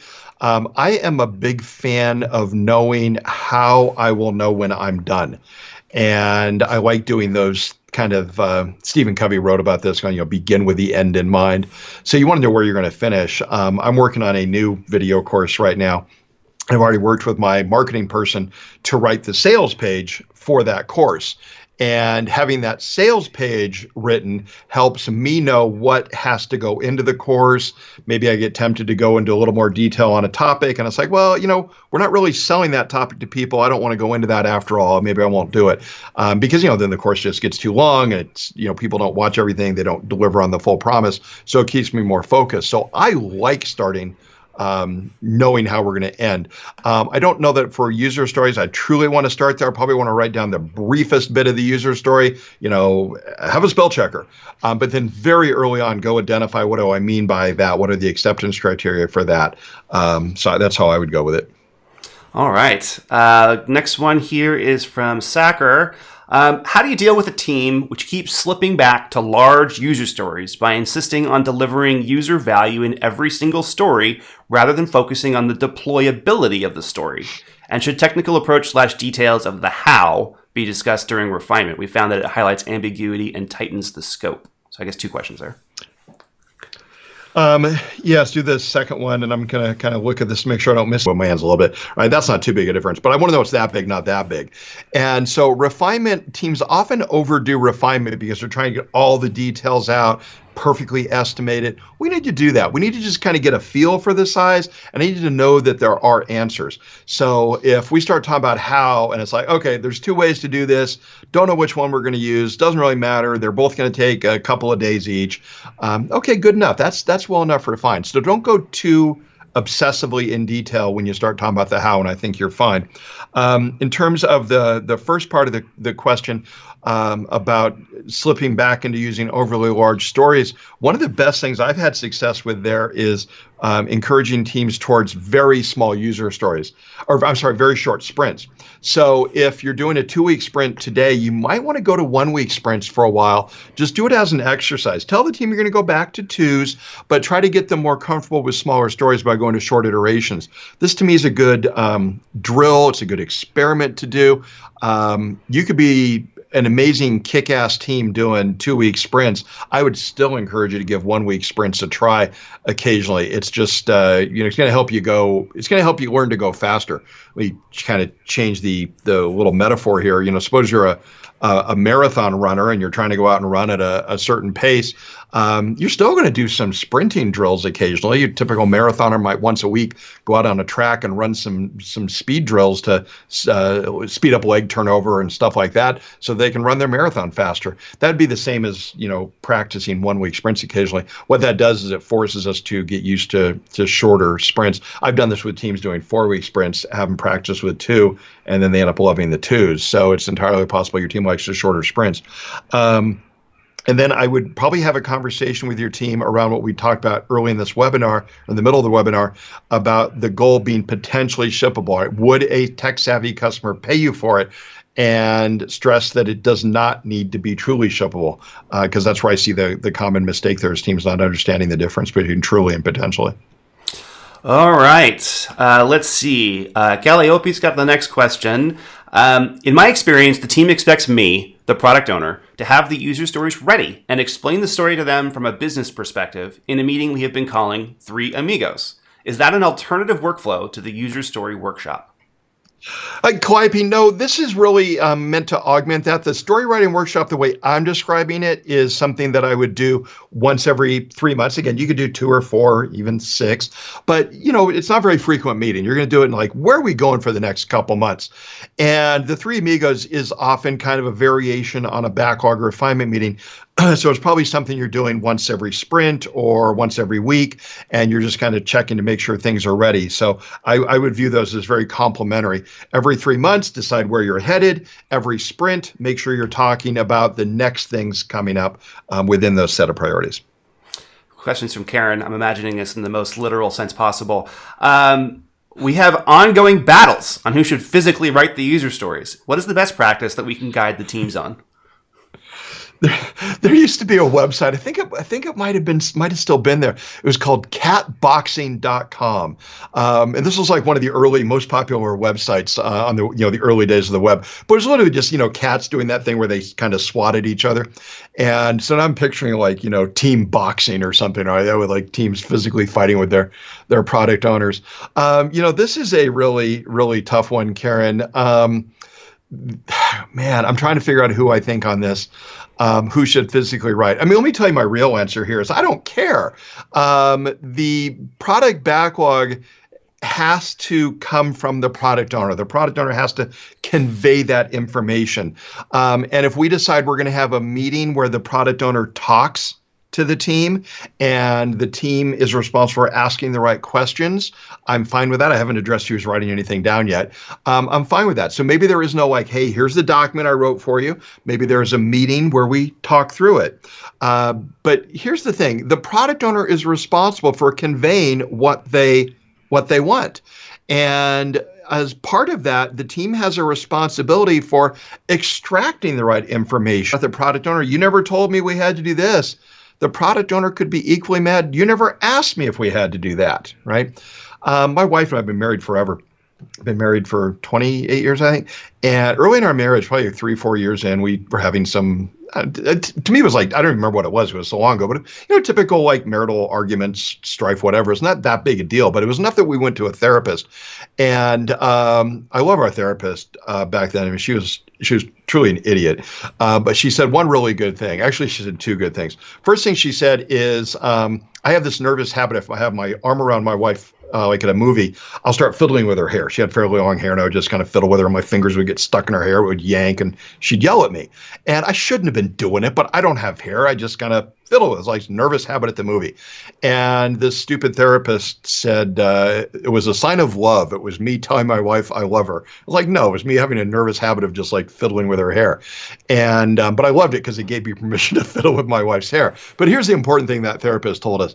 She said, when a couple, this could be a product owner and a team. That's my point with this. But when a couple is communicating, they both have a responsibility for getting the message conveyed. The person who's speaking can't say, yeah, I told you, right? I told you that in very deliberately misleading language, but I can look at it and you can see it embedded in the words there. That's not right. Both parties share a responsibility for making sure that communication is understood. And to me, that's been so important. I don't know that helped my wife and I that much. I don't remember that, but I remember it really being impactful on me working with teams because both parties here share that responsibility for getting the communication happening. So who's responsible for actually writing? I'm trying to come up with an answer. I'm more interested in saying that they're responsible for having the communication and the information being clearly communicated, getting from the product owner's head into the team's head. If that meeting doesn't exist, I'm going to say the product owner is responsible for writing it down to get it into the team's head. If the product owner says, I don't want to write it down, we want to do a meeting instead, I'm okay with that. And honestly, at that point, I'd probably flip a coin for who's responsible for writing it down. In a meeting, I would probably say not the product owner because the product owner is probably too busy explaining things. I'd probably want a team member writing it down and reading it back and saying, is this what you say?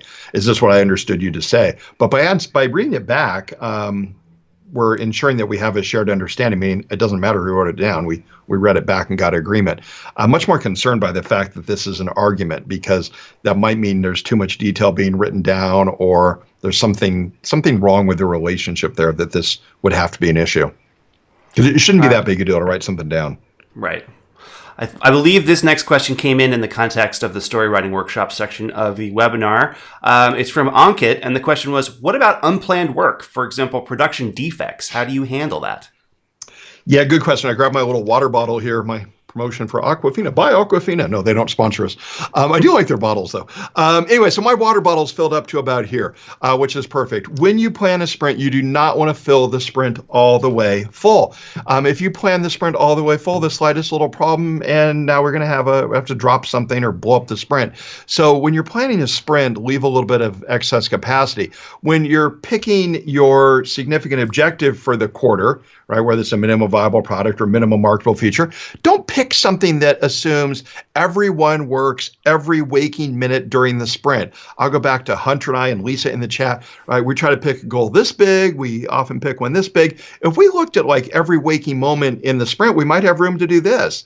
But we know we don't have time for that. We know we have to, do webinars, and, a webinar goes wrong and Hunter has to edit in, maybe we have a technical glitch for 10 minutes. He has to edit the webinar back together before we post a replay. All right, so we can't plan every waking minute in the sprint. So when you're picking your significant objective, plan one that is kind of assuming that a team is going to have something like that much availability, not every waking minute of the sprint. Denise is next. How do you write effective user stories for API development?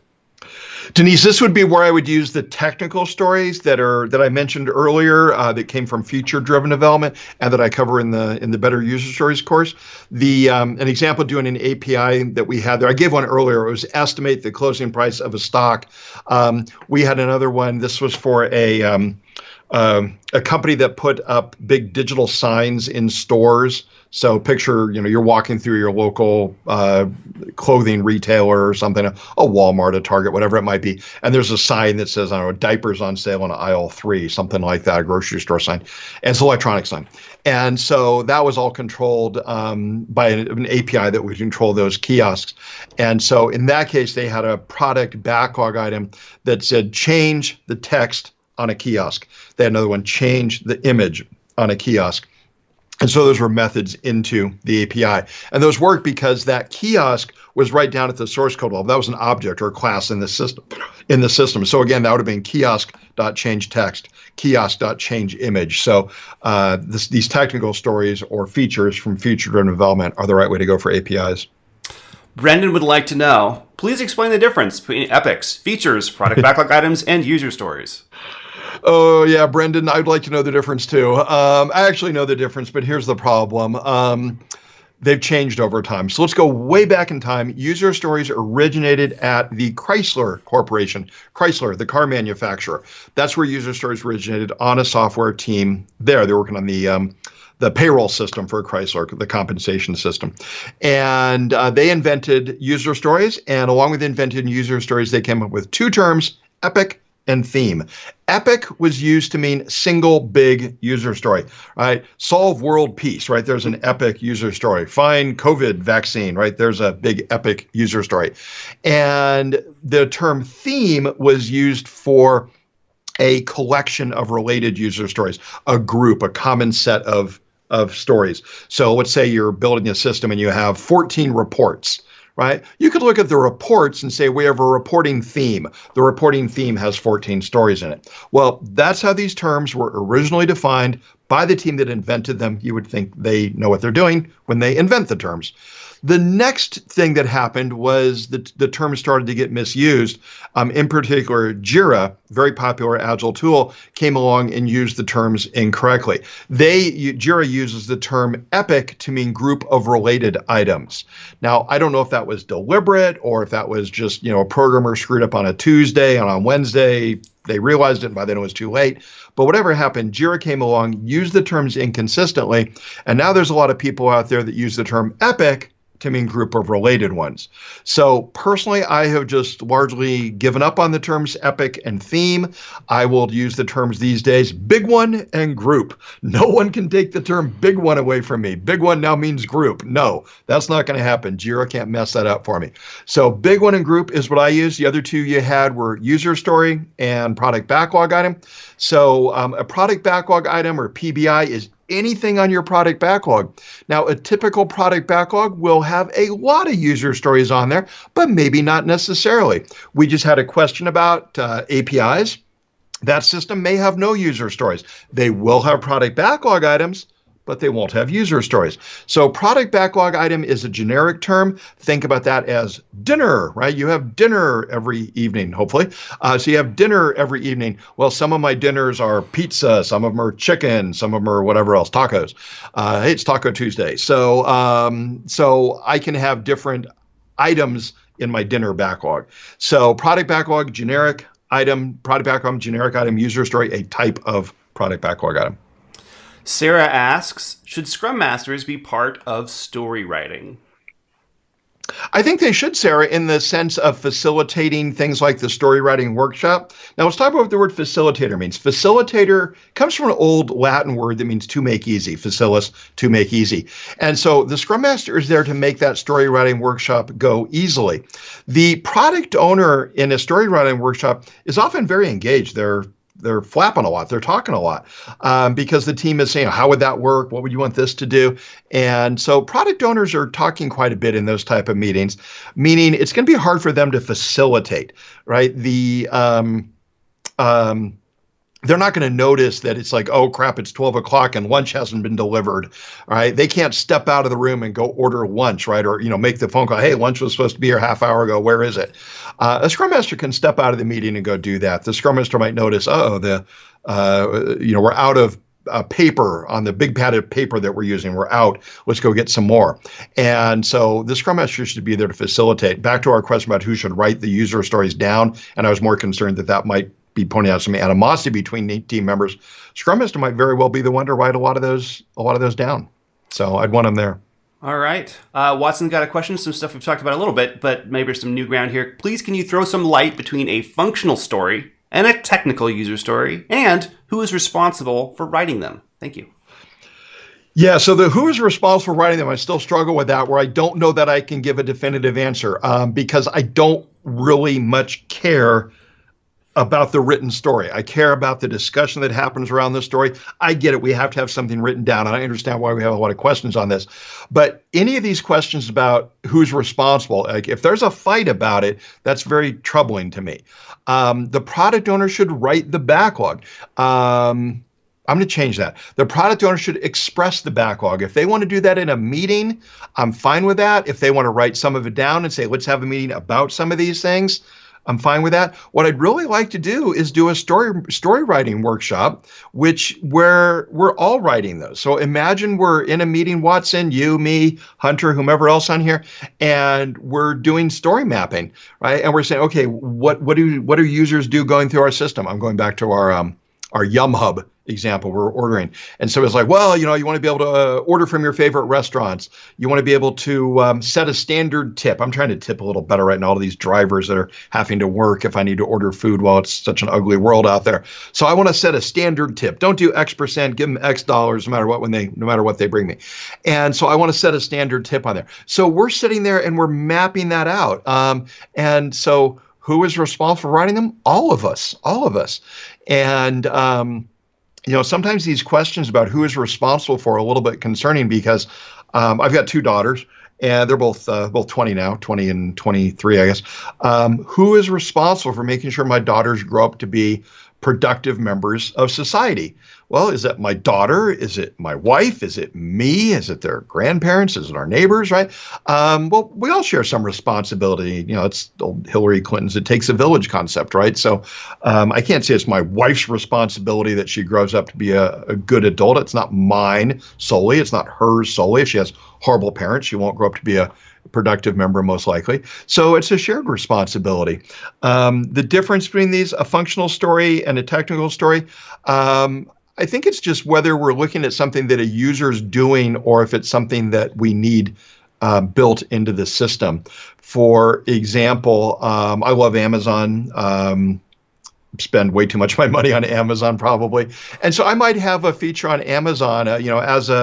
As a frequent buyer on Amazon, I want to be able to be notified when an item comes back in stock. I'm trying to think of something Amazon doesn't do right now. I've been looking for dumbbells. I need some dumbbells around the house. It's hard to not be able to work out like normal.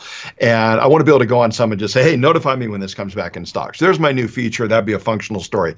Amazon might have technical stories that would be things like, I'd like a new report on how many people use the feature of request in-stock notifications, right? As Jeff Bezos, I want to see a report how many people use this feature.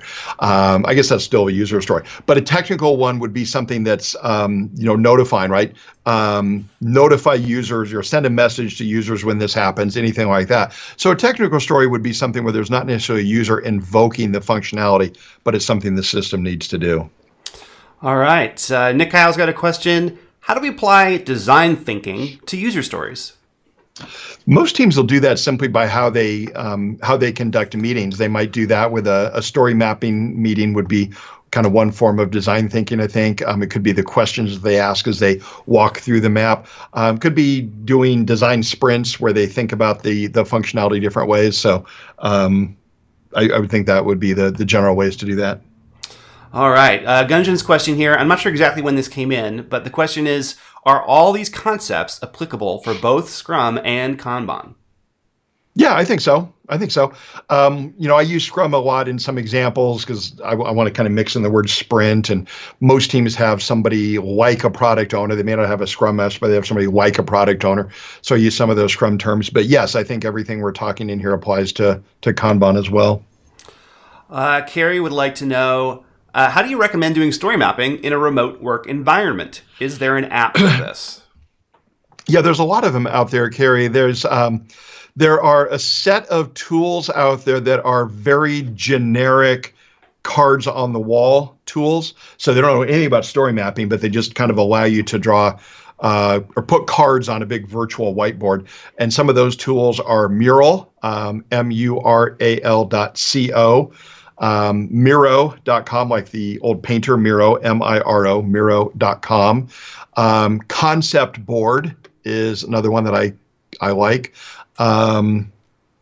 Whimsical, WHIMSICA, Whimsical is another one. So these are all generic cards on a wall tools. And then there's at least three I can think of off the top of my head that are more aware that you're in a story map. And those include Stories on Board. .com, featuremap.co, and cardboardit.com, I think. The tool's called Cardboard, but that'd be a tough domain to get. I'm sure some box company had that. So I think their domain is cardboardit.com. But if you search for cardboard story mapping, you'll search it. I was just on their site a couple days ago, but I think it's cardboardit.com. Steve is asking, do you have any tips for coaching teams in pursuit of the vertical slice? We've talked a bit about this previously. Yeah, Steve, this would be the same as what I've mentioned, which would be to get the team to understand the 5 approaches in the SPIDER acronym, the spikes, the paths, the interfaces, the data, and the rules. Get a team to understand those. And personally, I can split any story that way that I've seen. If you get a team to understand that, they'll easily be able to do 90+% of stories. And as they improve a little bit over time, they'll get to 100% as well. So what I did in coming up with that acronym is I collected stories for over a year that I'd seen at different teams. I had some teams I worked with, hey, email me more of your stories and how you split them. And I had, at the time, a very long wall in an office that I'd rented, my office. And I put Post-its up all over the wall for every story and I had notes on there on how it was split. And then I grouped all those Post-its. This was probably like 1,000 different Post-its. And I grouped them into various groups, trying to condense it down into the smallest number of approaches that reflected every single split that was occurring. So I started noting how a split was happening and grouping those things. Did it I got it down to 7 letters. Now can we do better? And I rearranged and got it down to 5. So if you think about spikes, paths, interfaces, data, and rules, and again, in the full course, I go through way deep on examples of each of those, but that's the general approach. You get them to do that. That's all the coaching they'll need. Owen is up next. It seems like there might be a danger of someone, PO probably, spending all their time reworking or updating the story map. How do you ensure an artifact like the story map is in itself agile? Yeah, I can see that. I can understand the concern that there'd be a risk there. Oh, and I've never seen that happen where the product owner has to spend a lot of time on there. If they're spending amount, you always want to be thinking about, okay, that took me X hours this month. Was it worth X hours, right? I mean, obviously, you're looking at those kind of return on investment things. Most of the time, a story map can pay back its return on investment pretty easily. A lot of times, we just had a question about tools, and let's ignore the fact they're all in this kind of COVID work from home influenced world right now. But most of the time, what I saw pre this was that we would do this on the wall. And then maintaining it does not take very long at all because we just go up and, okay, we just did those 5 stories this sprint. There's a little bit of maintenance in terms like, oh, we're not going to do that story anymore. Or, oh, we did that. I forgot it was on the map, which we already did it. Let's take it off the map. So there's some of that as well. But it was never more than, I don't know, an hour a sprint. It never seemed very burdensome at all. Probably a little bit more to do that with some of the tools. That's why, I grouped the tools into 2 categories, some really nice cards on the wall tools, and then some other tools that actually know you're in a story map. And so I don't think it's going to take that long with doing that. I'd certainly want to be monitoring that, but I don't think it would be that big a deal. All right. Let's see. My question just moved. Rena's asking, can you and how should you write a system requirement as a user story? Well, Rena, those would be the non-functional requirements. And what I'd prefer to do is add them as part of your definition of done. So if you have a system requirement of, let's say, 5.9 uptime, right? That's part of your definition of done, right? So, as a user, I want this to stay up 99.999% of the time, something like that, could be a story. I'd prefer to see it as part of your definition done. That's a little hard as a definition done, but we don't do anything that's going to jeopardize uptime. So we don't write a new feature that requires downtime. Same thing, work in French or anything like that. So these would be things that I want to put them in my definition of done.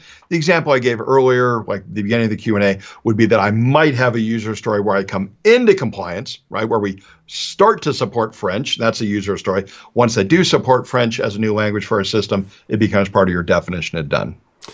Manny is asking, technical user stories, which is technical debt, but not testable. Would you call it a user story and have the acceptance criteria to it as well? Normally, yes, man. I'd be open to there being some examples where I may not be able to think of any testing criteria, but I don't have any offhand that come to mind as that. I can give you an example of something where it might be surprising that we had acceptance criteria. So here's one, refactoring. We had a team where the code had just gotten ugly. It was written pre-agile, and the team had permission to rewrite that part of the system, but probably not for 12 months, which is what they were being told. And the product owner was very sincere. But, when the product owner says, oh, you can write that in 12 months, you got to be thinking, okay, we'll probably get it in 18, right? And so they needed to do something short term. They got permission to do some refactoring, some cleanup. And in doing so, they established some criteria for the success of that. So now refactoring, just code cleanup, no bug fixing, nothing like that, just making the code more maintainable, cleaner. And so they're acceptance criteria for that were to look at some code complexity metrics, in particular things like cyclomatic complexity, software volume, things like that. And so looking at the code complexity and saying, we want to see, I'll just go with one, cyclomatic complexity drop from an average of 12 to under 7. That'd be a good improvement. And that'd be a great improvement. And so they looked at that and said, that's what we want to do with this one particular code complexity metric. Now, that's a leading indicator. It indicates you've probably done good things to the code. But the other part of the acceptance criteria they had was we want to see breakage in this part of the system reduced by 50% in the next 3 months. Now, we're not going to know then, are we done? We're not going to know for 3 months, but we're going to call the story done, and we're just going to kind of monitor over the next 3 months and see how we did. And that's going to help us know what to do next time we have any sort of big refactoring. So yeah, I'd like to have some sort of acceptance criteria on there. Otherwise, how do you know when you finished it? Guillermo is asking, excuse me, are the acceptance criteria also written in the quarterly sessions? Normally not, just because that's where it would start to get to be too much. One of the things that I think is really really kind of fun when we realize this about user stories. I go into this in the course, but I can kind of share the gist of it right now, is that acceptance criteria are no different than smaller stories. So think about having a big story, and the big story might be something like, I may not think this is big, but I want to log in, right? There's our story. Well, I want to log in, but that our acceptance criteria for that might be things like this system requires a strong password. This system lets me get a password reminder. The system lets me log in through social media accounts. Well, those could be written as acceptance criteria for login, or they could be written as separate stories, right? So separate stories, acceptance criteria are really kind of two sides of the same coin, and realizing that becomes powerful. So when you think about creating a story map and creating sub-stories on that map, those are the acceptance criteria for the parent stories, right? So in the map, we are to some extent creating both. You just want to be careful you don't go too deep. You go too deep, and that's where we end up in the 2-day story mapping meeting. Steve's wondering if you have any thoughts on using behavior-driven development for better acceptance criteria, even if the team is not using Gherkin for automated tests. I think BDD is great syntax, and I like how you put it here, Steve. So I like it as kind of like the acceptance test on down. The problem I have with behavior-driven development is where we start to try to make our users speak that way and to use it. I get this question a lot, and I kind of think about how I answered it. So at one point, I actually asked my mom, right? Mom, when did I start talking? And she was like a little over 2. I'm sure I said dada and stuff, 1 or whatever. I started to like actually talk a little bit over 2. And I think that's like normal for kids, like 2.5. And so I've been speaking since I was, let's say, 2.5. I don't know that I've ever started a sentence with given, when, then. It's just not very natural language. And so I don't like forcing that on our end users. I like having much more natural language with them. But for testing on down, I think the BDD syntax is great. Lindsay's question is, how do you do story maps when you have different stakeholders and multiple departments asking for different things in the same quarter who often change their mind? I'm back to our question about the physical violence between you give them some boxing gloves, and whichever stakeholder wins comes out of the ring, comes out of the octagon. Let's make it a cage fight. No, Lindsay, what you'd want to do there is, if they were truly separate bits of functionality, you would want to have separate story mapping sessions. And so I would encourage you to split those up, keeping in mind you really want to make sure you're focused on one significant objective for the period. Now, when we come up with our one significant objective, like what are we trying to get done in the quarter, it's normally not going to be just one thing. We got the one killer thing. We got to get this done, but there's 4 other things we still have to make progress on, right? So, and maybe what somebody else is working on is one of those, make progress on this, but it's not the significant objective. And so maybe have a separate meeting with that stakeholder. So just make sure you're not having too many meetings about big goals. Chibuza's question is, the second point says, involve the whole team in writing stories. There are times other team members will be busy with some tasks, for example, trying to round up the project at hand before starting the project you are writing the stories for, that they won't have the time to go through the stories with you. What do I do in cases like this? Yeah, Chibuzo, I always like to think, this is a good question. I like to think about questions like this of like, is this so important? Is this meeting so important that if someone cannot attend, maybe they got a dentist appointment, that I want to reschedule the meeting? No, I don't care. I truly don't care if every person on the team is at every story writing workshop. My point here would be more inclusive than we probably are, right? So try to have most of your team at most of your meetings. If 1 or 2 of your people can't be at this meeting, and then 1 or 2 people can't be at the next one in 3 months, I'm okay with that. But you want some team representation at these meetings. It gets team members bought in. Is the meeting going to be any worse by having 5 people there instead of 7 from the team? Probably not. You're still going to benefit from the technical thinking, the technical creativity. You're still going to get most of the buy-in. The team is going to feel represented at that meeting. So I think just do your best on this type of thing, but it's not a meeting that I would like reschedule because somebody can't attend. Rena would like to know, what's the ideal size of a user story? This big. So, is that a fair answer? No, Arena, I was holding up a Nita's card. I don't know if that came on the camera. I do actually have a pretty good answer for you on this. I got tired of not having a good answer for how big should a story be. And so what I did is some research. I looked at what I considered successful teams.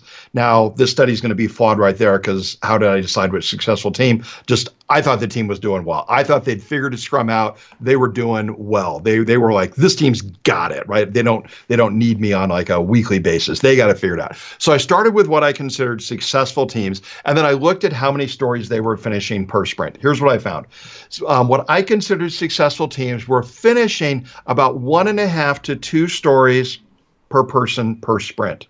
Now, I hate saying it that way, because when I say per person, it sounds like, Rena, you grab your 2 stories, I grab my 2 stories. No, we work, we collaborate. But of course, the number of stories a team does in a sprint is going to be dependent on the number of people on the team, right? A 10-person team is going to get more stories done than a 2-person team. So about 1.5 to 2 stories per person per team. So what that means, think about this. Let's say you've got a 7-person team, just to have an example. That team is probably going to do 10 to 14 stories in a sprint. If your team is doing 2 stories, they're not big enough. I'm sorry, they're too big. If your team is doing 2 stories in a sprint, the stories are too big. If your team is doing 80 stories in a sprint, their stories are too small. They need like a full-time JIRA bookkeeper if you're doing 80 stories in a sprint. So I would target around 2 stories per person per sprint as you do that. Now, to end that answer, I want to make a comment on that. When I did that study, I thought I would find that teams that do 4-week sprints got more stories done. Teams that did 1-week sprints got fewer stories done. No, they did about the same, slightly different, but about the same. It was not statistically different. And what that means is that teams that do 4-week sprints were doing just bigger stories, right? They were doing about the same number of them, just working on bigger stories. Got time for just 1 or 2 more here. Suram's question is, how do you ensure the acceptance criteria is just enough for testing? Many times testing functions go ahead with bigger test scripts and not necessarily stick to acceptance criteria. Any thoughts? Yeah, this is where I was describing in the webinar, that at the end of the sprint, in the retrospective, you want to ask people, did we get information just in time in just enough detail? And if you do that, and the answer to that question is like, no, man, there was way too much written down ahead of time, then we look at that and we're going to lighten up a little bit, right? So in the next sprint, go a little bit lighter, try to do a little bit less. I'm a firm believer of this. To get something right, you have to be on both sides of it, right? Let's just take sprint length as an example. To know what the right sprint length is, you have to have done sprints that are too long and sprints that are too short, right? Let's say you love 2-week sprints, but you've never done a 1. Well, maybe you like 2 because they're better than 4. You go to a 1, you like 1 better than 2. But unless you've done 1 and go, nah, that was a little too short, you're not going to know that 2 is the right number. So I want to be on both sides. I want to be on the side of too much detail, too little detail. So ask that question. Are we getting info just in time, just enough detail? And then use that to kind of hone in or iterate in on the right amount. Pragma would like to know, any tips to apply story maps for a component team in a large enterprise? Normally what you would want to do there would be to have kind of like the parent map of the big system, and then sub-team or teams would own sub-parts of that map. So let's just go with something like Microsoft Word. Microsoft Word, if we were to map Word, be a big map. My team might own the table designer within Word. So if you think about the overall map, and there's a card that says, create tables, meaning users can create tables in the middle of a document. I always like to imagine it was like double click on create tables, and that turns into its own map. And so then my team owns that map. Your team perhaps owns printing, right? So anytime we see print document in the overall map, we double click on print, that becomes your team's story map. So think of these as sub maps all kind of gluing together in the overall picture. Last question today is from Matt. Mike, what are some tips for finding out what a customer is really after with a user story? They have a tendency to change their minds, thereby affecting work the team has already completed. Yeah, obviously it's asking the right questions, right? And if we ask the right questions, we're going to get better answers. One of the big weaknesses I see with teams is they will ask their stakeholders or product owners, what do you want? What do you want? And if we ask them, what do you want, we're not likely to get very good answers, because what they want probably doesn't really describe the underlying problem. So ask them, what pain are you experiencing? What could make your life easier? When you're doing this, what additional information could be helpful. And so try to come up with more of these, they're called open-ended questions, of course, but try to come up with more of these open-ended questions. And the more variety of ways that you can ask those questions, the better set of answers that you're going to get. So, when I'm doing this, I often have kind of a list of standard questions that I'll ask, like some of the ones that I just went over. And so build up your own list of kind of standard questions that extract things well. I always think of this as like, a newspaper reporter interviewing I don't know, some athlete or musician or something, and they go in with a set of questions they're gonna ask, and they can't just say, tell me something interesting about your life I can write about. That's not going to lead to a very good article. And so they've got to have questions that are going to pull out whatever it is they're looking for. So build up a list of questions like that that'll extract what your users are after. Story mapping is really good because you can walk through the map and largely with what I just described, to ask each of those questions about each step on the map. Okay, when you're doing this, what could go wrong? When you're doing this, what do you want to make sure users see? When you see this, what would you like users to do next? What might users want to do themselves next? Well, they may want to see if it's in stock, right? Rather than buy it, right? You want to buy it, but they want to check stock or check inventory. And so ask questions like that as you walk through a map. All right. Okay. I think that's it for today. Well, fantastic. I do see some others over here, but we're trying to keep it to the extra hour because I know I want to be respectful of everybody's time on here. And so keep in mind, we do these at least once a month. We're trying to do them more often as we're in this kind of work from home world. And we go over anything. I saw some questions came in on estimating, my favorite topic in the world. So would love to take some of those. We do that inside of our Agile Mentors community at least once a month. So, and that's on anything. So keep in mind, if you sign up within the next week for our Better User Stories course at Better